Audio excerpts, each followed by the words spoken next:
E aí, pessoal? Prontos para mais um mergulho profundo. Dessa vez vamos desvendar as ideias complexas e polêmicas do Olavo de Carvalho, um cara que, digamos, mexe com as estruturas, né? Nossa, com certeza. É daqueles que você ou ama ou odeia sem meio termo. E hoje a gente vai se concentrar na mente revolucionária, um conceito central na obra dele. É, de receber um monte de material de vocês, artigos, capítulos de livros, tudo sobre esse tema. A gente vai usar tudo isso para tentar decifrar o Olavo de Carvalho, né? Exatamente. A ideia é te dar as ferramentas para você tirar suas próprias conclusões. Legal. Então vamos começar do começo. O que é essa tal de mente revolucionária? Bom, ele descreve a mente revolucionária como um fenômeno histórico que se repete, com características e perigos bem específicos. É como um padrão de comportamento, É sabe? tipo um vírus que se espalha. Uma boa analogia. Ele identifica esse padrão em vários momentos da história. E ele não fica só na teoria, né? Ele dá exemplos práticos, tipo a Revolução Francesa começou com ideias libertários e, bum, terminou num banho de sangue. É verdade. E ele vai além, dizendo que essa mente revolucionária não aparece só em grandes revoluções. Ela está presente em vários movimentos sociais, culturais, moldando a opinião pública e influenciando políticas. Opa, peraí. Moldando a opinião pública. Ele tá falando de controle da mídia. Acertou em cheio. Ele critica muito o papel da mídia nesse processo, criando o que ele chama de espiral do silêncio. Espiral do silêncio? Que nome sinistro. O que seria isso? É como se a mídia, de propósito ou não, abafasse as vozes que discordam da narrativa dominante. Então, tipo, se você não concorda com o que a maioria tá falando, você se sente pressionado a ficar quieto, pra não ser cancelado. Exatamente. E aí ele usa um termo forte, imensa ternura com os ferozes. Imensa ternura. Que frase. O que ele quer dizer com isso? Ele critica essa tendência de alguns governos e intelectuais de defenderem criminosos, sabe? De relativizar seus crimes. Ah, entendi. Tipo, o bandido vira vítima. É por aí. Ele exemplifica isso com auxílio-reclusão, que beneficia familiares de presos, enquanto as vítimas muitas vezes ficam desamparadas. Caramba, é forte isso. Ele está questionando a forma como a sociedade lida com a criminalidade, a pobreza. Mas e o capitalismo? Onde ele entra nessa história toda? É que a coisa fica interessante. O Lavo se opõe, e se opõe fortemente, à ideia de que o capitalismo moderno é a mesma coisa que a usura medieval. Ele acha que essa comparação não faz sentido. Para ele, essa associação foi criada pela Igreja Católica para demonizar a atividade econômica. A Igreja Católica criticava o capitalismo. Ah, Sério. sim, o Alvo argumenta que, ao longo da história, a Igreja fez várias críticas ao liberalismo econômico. Interessante. Então ele discordava dessa visão da Igreja. Totalmente. Ele defende que o capitalismo, apesar de suas falhas, foi o sistema que mais gerou riqueza, sabe? Permitiu a ascensão social de milhões de pessoas. Entendi. Ele reconhece os problemas do capitalismo, mas acha que os benefícios superam os problemas. Faz sentido. Mas e os críticos do capitalismo? Que você acha? O que ele acha deles? Ele chama esses críticos de idiotas úteis. Idiotas úteis. Que termo curioso. Ele diz que, sem querer, eles acabam servindo aos interesses daqueles que querem destruir o próprio sistema que os beneficia. Tipo, mordendo a mão que te alimenta. É isso aí. E ele vai além, apontando a influência de fundações internacionais e ONGs na disseminação de ideias anticapitalistas. Ele via uma espécie de conspiração global. Calma, não é bem por aí. Mas ele acreditava que essas instituições fomentavam a culpa, o ressentimento em relação ao capitalismo, preparando o terreno para a adivinha. Pra mente revolucionária, parece que tá tudo conectado, né? Exatamente. E a gente vai desvendar mais dessas conexões na próxima parte do nosso mergulho. E aí, pessoal, de volta ao nosso mergulho profundo nas ideias complexas e polêmicas do Olavo de Carvalho. Na primeira parte, a gente viu como ele conecta a mente revolucionária com a mídia e a questão da pobreza. Lembram do termo imensa ternura para com os ferozes? Sim, forte, né?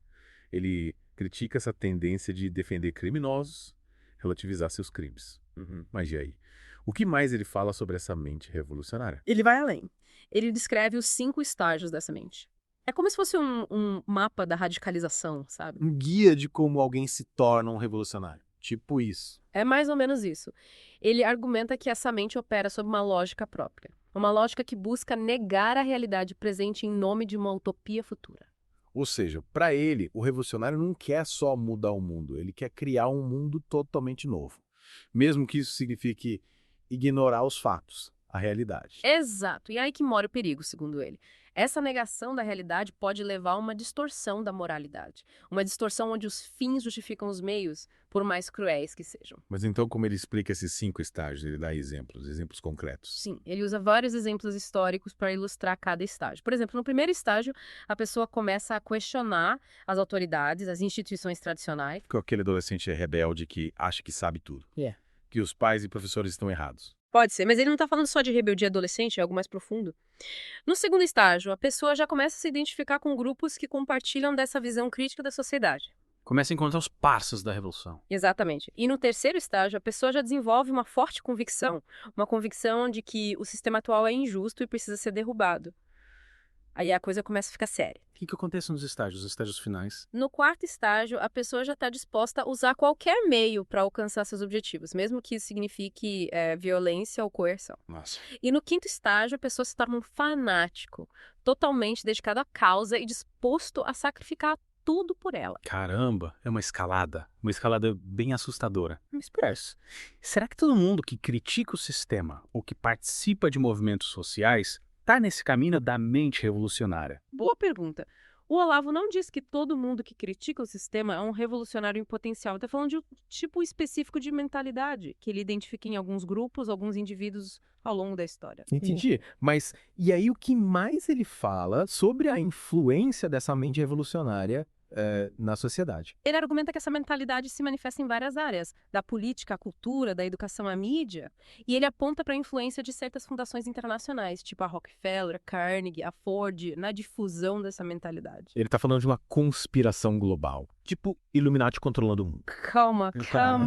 Não é bem por aí. Ele não está falando de uma conspiração secreta, mas de uma rede de influência, uma rede que atua de forma sutil, moldando as percepções e os valores da sociedade. Mas como assim? Dá um exemplo prático. Ele cita o relatório Kinsey, um estudo sobre sexualidade humana financiado pela Fundação Rockefeller. Para ele, esse relatório, apesar de se apresentar como científico, na verdade tinha uma agenda ideológica, visando promover a liberação sexual e minar os valores tradicionais. E ele vê isso como parte da estratégia da mente revolucionária para transformar a sociedade. Exatamente. Para ele, essa é uma das formas como a mente revolucionária atua, usando a ciência, a cultura, a educação para disseminar suas ideias e moldar a opinião pública. E a educação brasileira? Ele fala sobre isso também. Sim. Ele critica bastante o sistema educacional brasileiro, acusando de ser dominado pela esquerda e de promover a doutrinação ideológica. Tipo lavagem cerebral em massa. Ele usa termos fortes, mas a ideia básica é que, para ele, a educação brasileira, ao invés de formar cidadãos críticos e livres, está formando militantes de esquerda. O que ele propõe para mudar essa situação? Ele defende uma educação baseada na busca da verdade, no desenvolvimento do pensamento crítico, na formação de cidadãos livres e responsáveis. Para ele, a educação deve ser um instrumento de libertação individual e não de doutrinação ideológica. E ele fala de algum método, algum modelo educacional específico. Ele defende a importância da cultura clássica e da tradição ocidental na formação dos jovens. Para ele, o estudo da filosofia, da literatura, da história clássica é fundamental para o desenvolvimento do pensamento crítico e da moral. Mas e o globalismo? A gente viu na primeira parte que ele critica a mídia por promover a agenda globalista. Ele se aprofunda nesse tema. Com certeza. Para ele, o globalismo é um dos grandes males do nosso tempo. Ele descreve o globalismo como um esquema de poder, que visa a centralização do poder em instituições supranacionais, minando a soberania das nações e impondo uma agenda unificada. Ele está falando tipo um governo mundial dominado por tecnocratas. É uma das ideias que ele explora. Ele critica a perda de autonomia dos países em relação a organismos internacionais.